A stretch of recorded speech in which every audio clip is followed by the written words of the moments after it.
Here I am today with Jazzmeia Horn, one of the most interesting and I think for me, when I first heard Jazzmeia singing, it brought back a lot of different kind of memories for me. It brought back memories of standing at the side of stage watching some of the greats, fortunately, like Betty Carter, which always blew my mind, absolutely, and all of a sudden I was like, oh, yes, okay, here we are. This is it. And it was also cool, I think, to kind of look at the way that you were approaching writing and the growth and all of that. And then I heard one day that you went to the same school as Roy Hargroves. Yeah. And I was like, okay. That's got to be a place, that's going to be a place. So, yeah, welcome to the Ivors Jazz look at the International Jazz Day. Yay. So tell me, where did it start? So I got started pretty early. I was studying in the church. Well, I didn't know that I was studying, but my parents are both musicians at a church back home where I'm from. And my mom sang in the choir, and my dad played drums and organ, and my grandmother played piano and organ as well. And they all said to me, when you go to church, you're going to have to participate in something. By the time I could talk, because all the children who were 2 and up, 3 and up, they were participating in something. So when I was about 3 years old, I wanted to join the Pee Wee choir. And so I started to sing in the Pee Wee choir, but I was so loud that they put me in the adult choir because I was really loud. So I would stand by my mama. There's pictures of me like little small kid with this big old mouth singing. Oh, that's fantastic. And all the adults are standing over me in their robes and they're singing and everything. Right. And I remember those moments too. I have a very fond memory of those moments. So that's kind of how I got started, seeing my parents at church. Yeah. At church. So did you, because your father played an instrument, your grandparents as well played instruments, did you play instruments when you went, no? Oh, okay. It was always the voice. It was always the voice. The only thing I was interested in was the drums because my father played drums. So I would sit in his lap during the service sometimes and play with him. I'm actually really good. I'm actually a really good drummer. I'm not, I can't do the groove, like straight ahead groove. Like I can't stay in the pocket when it comes to straight ahead. But if it's church or R&B or gospel, I can totally hire me for a gig. I'd be okay. Oh, that's so cool. That is so cool. Because I think, a lot of Black musicians and vocalists obviously have come through that energy of the church. And I think just the love of singing with other people as well, the blend. One of my really good friends who is a singer who came through the church, her only other instrument at the time was the tambourine. And I remember her showing me one day, like technique on the tambourine. I was like, wow, okay, that's an orchestra, Yeah. It was amazing. So I know that background, and obviously we hear about Aretha Franklin and and various different things. So what was the time when you decided that this was a path that I would follow, or was you just always around the music and you kind of fell into a path that led to studying more formally? I was always in the music, always in the music. And, I was the kid whose parents wouldn't let them go anywhere when it came to like being a teenager and having, you start to grow up and have your friends and you may go to a sleepover or a movie night, you go to the theater. My parents were like, we're going to church. So even on Saturdays, we would actually be in church. My grandfather had a Saturday school program that helped keep the young Black people out of prison and out of jail. Okay. So on Saturdays, 9 o'clock, we'd have to be at the church and we'd have a little short Bible study for just maybe 20 to 30 minutes. And after that, the men would go outside. And if there was anybody at the church who like there was something wrong with their car, like there was a muffler that needed fixed or the tail light was broken or the oil need changed, the boys, ages 12 and up, they would be there and they would learn all the different Oh, that's parts of the car, fantastic. and learn how to change tires and all that. And the Right. girls, we do two things. The first thing we do would be cooking, because when the guys are finished with the cars, they would want something Yeah. to eat. So they would teach us how to cook. And once we were done cooking, as the boys were washing the cars, because also we were there at the church to have like a car wash. Right. So once the cars were fixed, they would wash them, and other people who were not members of the church would come in, and they'd have signs, and you could get your car washed. But the girls also learned how to sew. So we had cooking and sewing on Saturdays. And then the boys had understanding about car parts and the car wash. So we had that like every second Saturday or something like that. Then we would also have like movie nights, instead of us going out to the theater, they would have the new movies that came out. I don't know how they would get them, but they would have them, and we'd have them at the church. So my life was, very sheltered in its sense that I couldn't get away from church. My parents always made sure that I was in church. But then when I got to high school, half of my high school career, I was studying in a public school. So there were no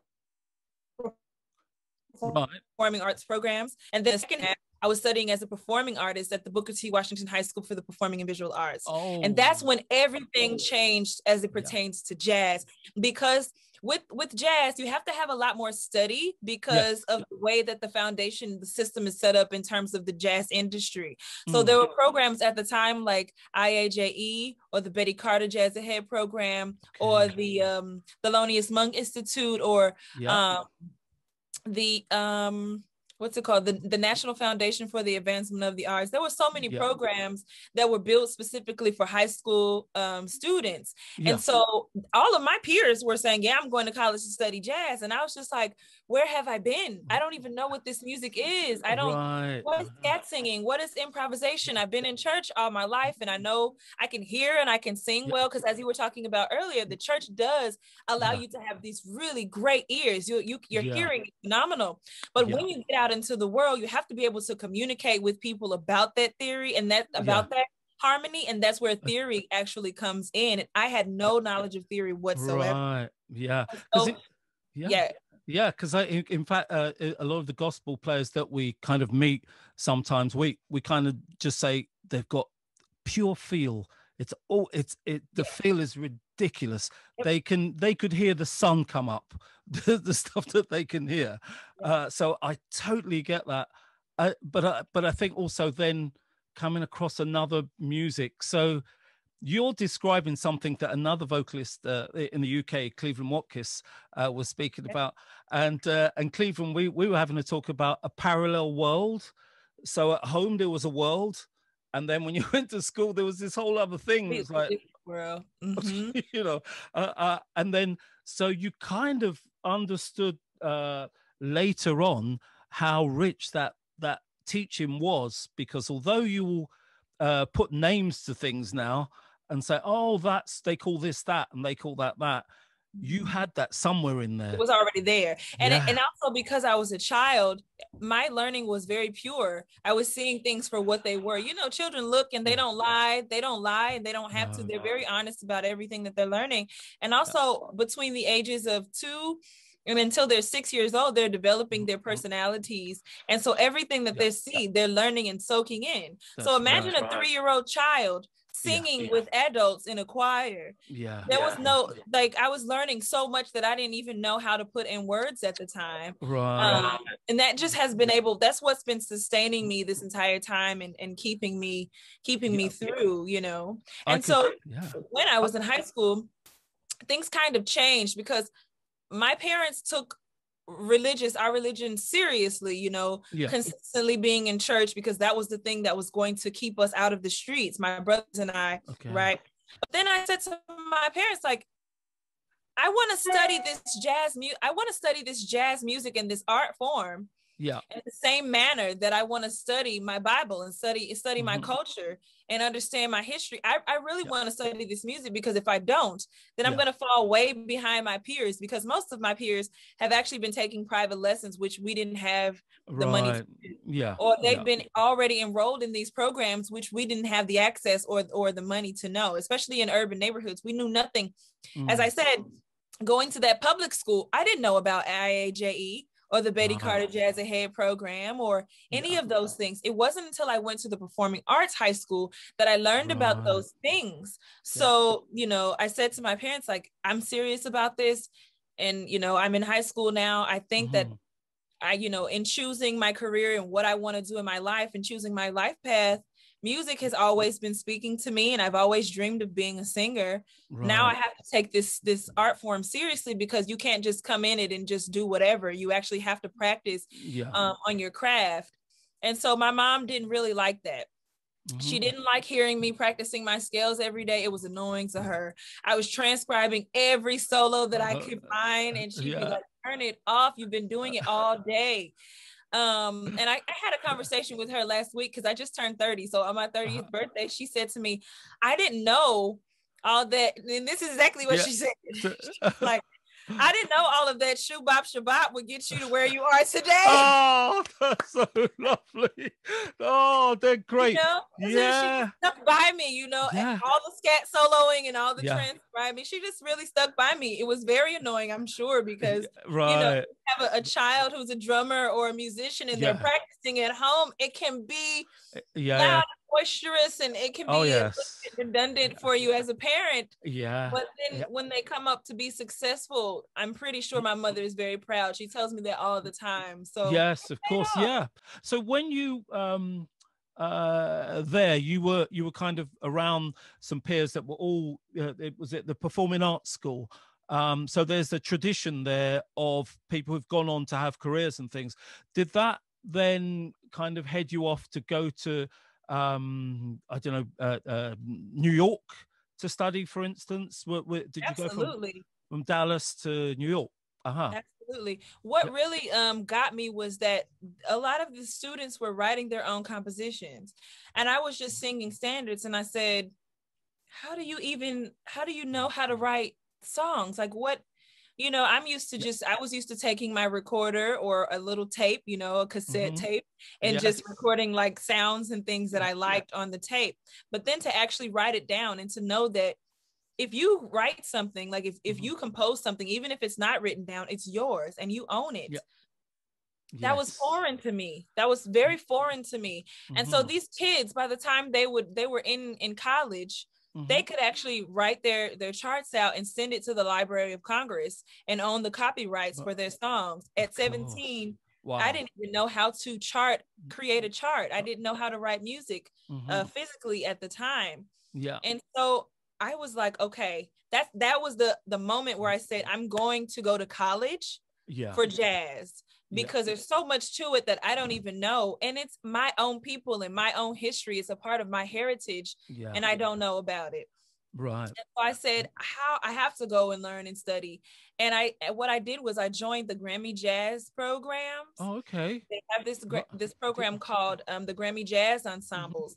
And basically the ensembles go and sing at the after parties and stuff during the Grammys. And David Sears is over that. It's an ensemble. They have a big band ensemble, a chorus, and a couple of small trios and things like that perform Grammy after parties or doing like the pre-telecast. That's great. Yeah. And it helps for people to, you know, for young adults to be involved. And that was really helpful for me. Yeah. Once I did that, I saw my peers doing things that kind of elevated me to want to do it more, because I didn't know. And so when I was there, I met Terry Lucas, who was the director of the dean's programming at the new school where I graduated from. And she was really nice. And there was also a representative from Berklee College of Music. He wasn't very nice, but but they were kind of arguing about like, oh, you should come here. No, you should come here. And so I said to them, you know, well, I'm going to go to whichever school gives me the most scholarship.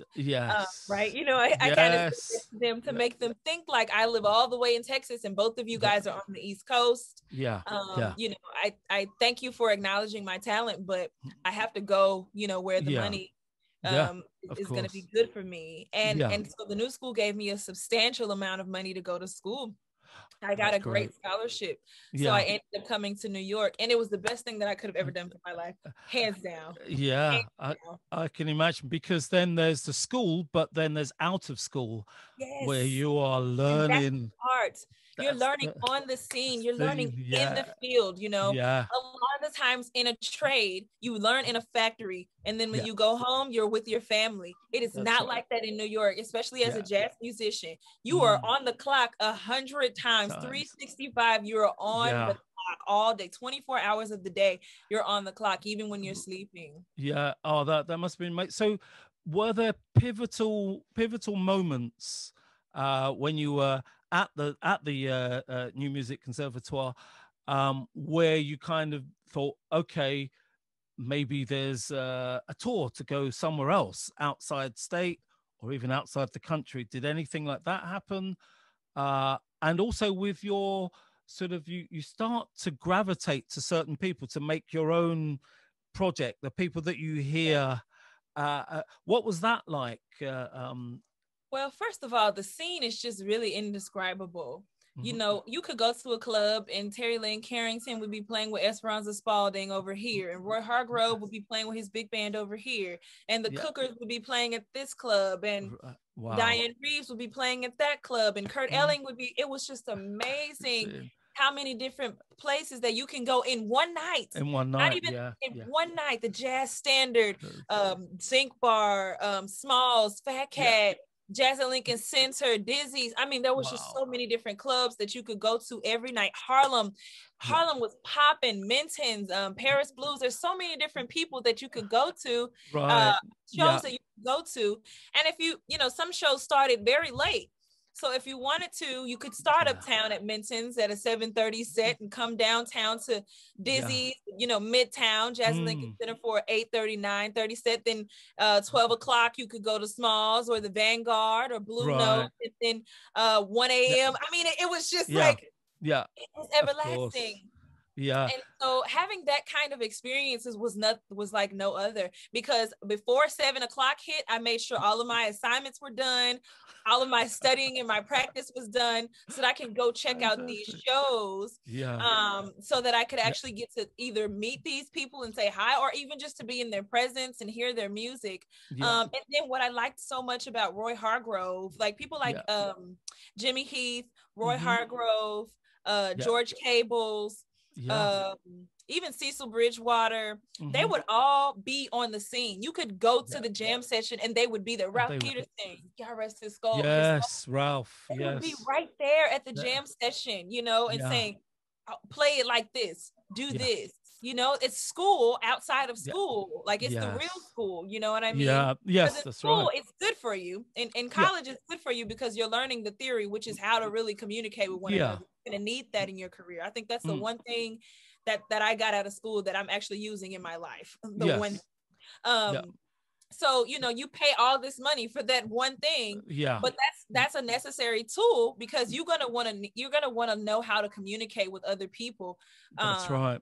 how to play Yeah. your music, how to play their music, Their how to music. write your music. That all of Yeah. that is essential. But then Mm. also you have access to all these people who are in the profession, who are out on the field, who are out on the road, Yeah. actually dealing with this music in the art form. And so you Mm. can ask them any questions that you want. Like if they know that you're serious, they may say, let's have Yeah. lunch tomorrow, or let's email Yeah. me. I remember Right. Eddie Bridgewater was playing Billie Holiday in a film on Broadway here Yeah. in Yeah. New York when I was about 20 years old. So 10 Okay. years ago.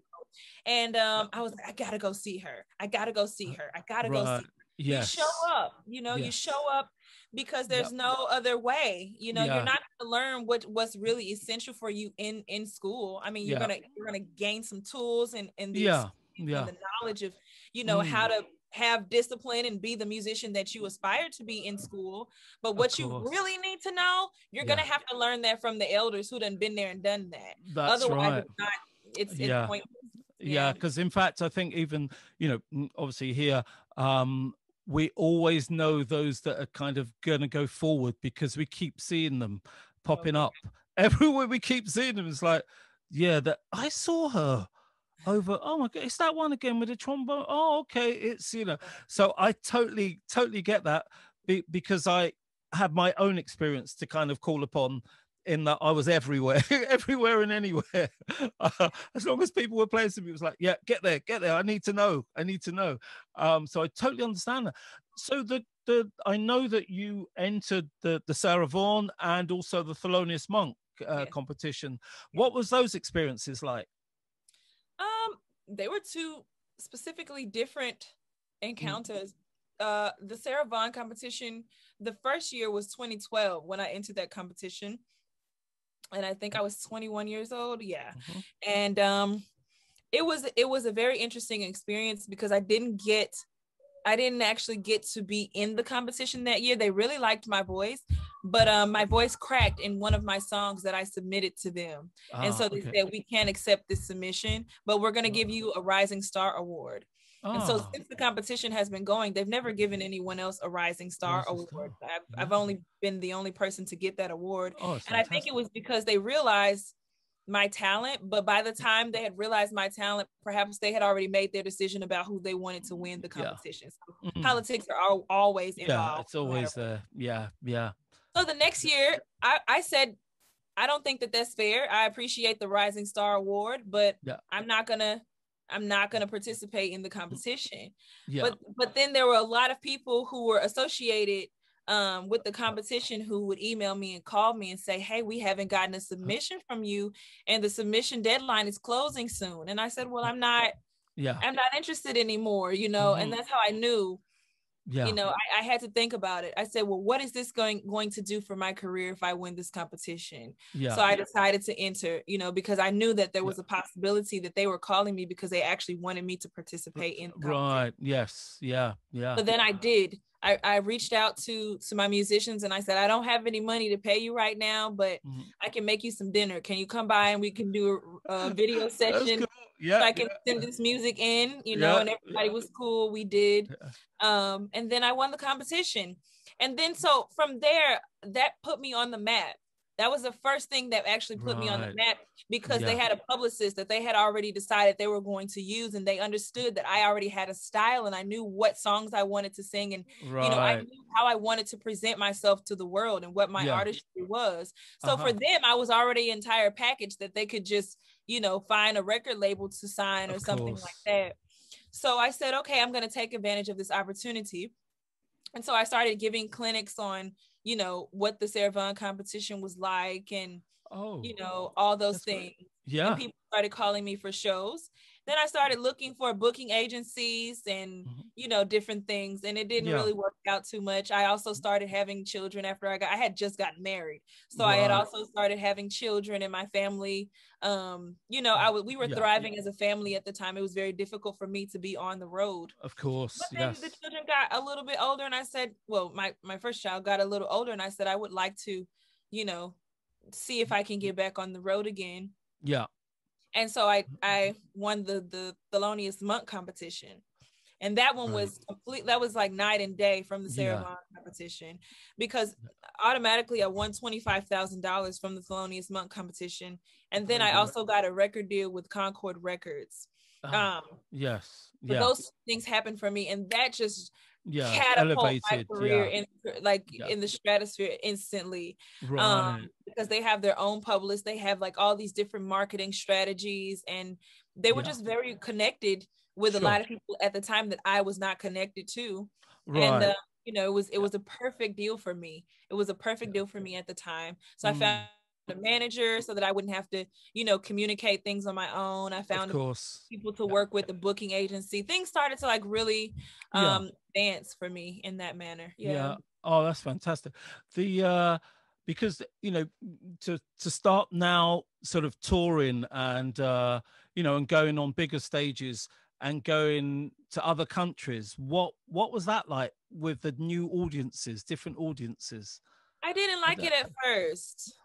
Because I'm from the South, so I'm from a place that's extremely racist, and I had to deal with a whole lot of adversity as a child, you know. And so when I came to New York, one of the reasons that I came to New York instead of Boston was because I didn't want to have to deal with that, you know, in college. College is already stressful enough. You're away from home and you're trying to study something, and you're finding out who you are as an adult, and you're rebuilding things. I just really didn't want to go to Boston. And so I said, I'm gonna study at the new school. But in that there was 1 year, I think it was 2012. Yeah. Yes, it was 2012, right before I won the Sarah Vaughan competition. Okay. I had gotten an offer to teach at Kiev Conservatory and do a tour. So we booked the tour around that one particular thing. And we had reached out to all the different venues and said, I'm going to be, in Kiev teaching at the conservatory. Can we come here? And so we scheduled everything. We made everything work. And I didn't like it because in Russia and in Ukraine and Kiev and Odessa, all those places reminded me of the Southern South. Right. Yes. Yeah. The personalities there outside of, like, at the airport when you get dropped off, they're looking like you don't belong here, Right. Yes. It was disheartening for me because this was my first time out of the country. Of course. So I was thinking it was going to be a great time because I'm a jazz musician. Nobody's going to care about any of that stuff. Right. They said, oh, even on the stage, when people would buy my CD, they didn't want to shake my hand or they didn't want me to sign it. They just wanted to take the CD and keep going. And as a matter of fact, some of them asked my tour manager at the time if he could give them the CD and if he could open it for them instead of me actually touching it. Wow. Oh, that's deep. And that was so I was appalled, I was of like, course. why am I surprised? Because I've dealt with this as a child. I just didn't think it would happen for me. It would be somewhere else. Especially outside of the US. They have no idea what systematic oppression or racism is in America. They have no idea. But they do have TVs. And you know, they can only know what they know. So if the media is really saying this is how these people are, that's all that they know. That's true. So for me, what I try to do is just represent my culture to the best of my ability when I go other places so that people can know not everybody is like the way that they're portraying us on TV. And that's the best thing that I can do. And that's all that I can do. But that was very disheartening for me. But the crowds were phenomenal in terms of like when I was on the stage. They applauded, they were quiet, they were attentive, they were listening, they were watching. And then the youth, the younger people were not like that at all. If I would have told those young students that they could come to my hotel room and give them a private lesson or like a whatever in my lobby of they would have been down there. They would have been taking notes and so it's not everybody. It's really the older generation. Yeah, it's a generational thing in a lot of and I think having been in a few places where there were challenging circumstances, is that how I would describe it? You do kind of within yourself you there's the frustration and the and they can be anger and all of those things, but my guiding thing every time was, okay, but I still need to get out of here and get back safely home, where base is, and maybe I can write about it or I can learn from it and through the music. So tell me about Social Call. When you started to write the Social Call, tell me about that and the subjects and things. I felt like there weren't enough jazz musicians who were really talking about the social injustices and the things that we have to face in society, right? I'm like, come on, y'all, like it wasn't, and it doesn't have to be everybody, but I didn't feel like there was enough. So I said, okay, I'm going to put my little 2 cents in. It's not going to be on every song, but I'm going to try to slide it in there when I have an opportunity to. And so a Social Call came about because I said, all right, so what do I need to talk about in this music? Like, what are we facing right now? And then, there's a poem in there that talks about racism, xenophobia, sexism, misogyny, nuclear plants leaking into streams. I mean, there's so much. There's vast of things that are happening globally right now that as musicians don't have any control of, but we can make our audiences aware of those things. And so it's not to bang, because my objective is not to bang people over the head like a preacher. I don't want to do that. I just want to say, did you know such and such is happening? Right. And they say, I didn't know that. And then they can do their research on their own. That's it for me. Because moving on from there, you've got Love and Liberation. Yes. So it was like 2015, I think, was Social Call. 2017 was Love and Liberation. And so just expand a little on how the conversation, your ideas had kind of like, expanded. Well, I wanted to have kind of like a sequel for a Social Call, but I realized that a lot of people they need something to be able to relate to. And most of my audience is not Black. And they have no idea what it's like to be a Black person in America, in Africa, in London, in wherever. They have no idea, and they're never going to know. So I wanted to make my statement be a lot more relatable to everybody. Right. And everybody needs love, but everybody also needs liberation. And that doesn't mean that you can continue to be who you are, especially if it's negative. It doesn't mean that you don't stop doing what you're doing. It means that you think about it and you become aware. And so love and liberation first starts with loving yourself and appreciating who you are, and then being able to liberate yourself to do that. Without love, you can't have liberation. Without liberation, you can't have love. So that's the message there. But then in terms of the music, A Social Call was more about standards, because I wanted to say, hey world, this is what I sound like singing standards. There's not a lot of people out there singing straight ahead. This is what I sound like. And they said, we like it. Do it again. Here's a Grammy nom. So I'm like, okay, cool. Here is what my original compositions sound like. I'm not going to give you all of them. Right. Enough so where you can get the taste. Of, oh, my light went out. You can kind of get the taste of you can kind of get the taste of who I am as a musician without me singing standards all the time just by themselves.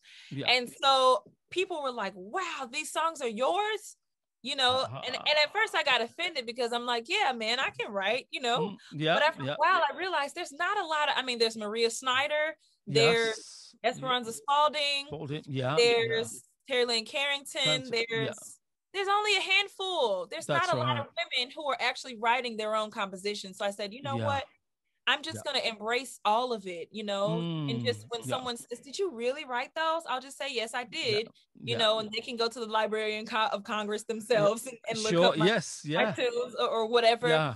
But I wanted to share that. I wanted to share, like, it doesn't, especially with other artists and other people who are out there creating. You don't have to do what the vast majority is doing. You can be yourself. That's where the love and the liberation comes in. Feel free to be who you are. Even if it sounds in some way that people may not necessarily like it, there will be people who understand. Who will dig it. And who will be able to relate, be able to relate to that. And I just feel like everybody relates to love and liberation, and everybody was just very, think about the amounts of awards. There was the Jazz FM nomination, so that's English. There was NPR, so that's worldwide. There was Gil Bao's nomination. There was Best Jazz Japan Award in Japan. Oh, lovely. There was the Ellen Russo Award in Argentina. And then there was the Grammy nomination, and then there was Black America, the NAACP Award. As well. That covers a lot of different. That's South America. That's every place except for Iceland and Australia. Right. So 360 global thing. And I think it's very powerful, because you're writing modern day, your standard. You're setting a standard. And that is very powerful, because I think, it's great to interpret other people's music, but people need to know about you, and they need to know about the way that you're thinking. And, for me, the canon of excellent singers that have come and will come after and all of that, they all kind of, you want to leave a stamp. And that stamp is it's so important, I think, because I know you touched on really briefly about poetry, and I got a really powerful poem from you last year, Black Man. That was astonishing. Wow, what a powerful. I was like, you could do an album of poetry easy. So tell me about poetry, the spoken word. Have you gone out and done concerts where it's been mainly spoken word, or spoken word nights? It's something that I think, you could definitely do, because the delivery, I enjoyed the delivery. So it told me that, words, that you love the wordplay. I find that with Renee Marie as well. Yeah, Yeah. Renee with words, you know, I mean, she made me scared listening to her to one song once. I was like, whoa, that's a bit close to, Yep. so there's something powerful about that. And I think for the Ivors, what we do is, we work with the composers, we look after the composers. It's the place, where the song is paramount.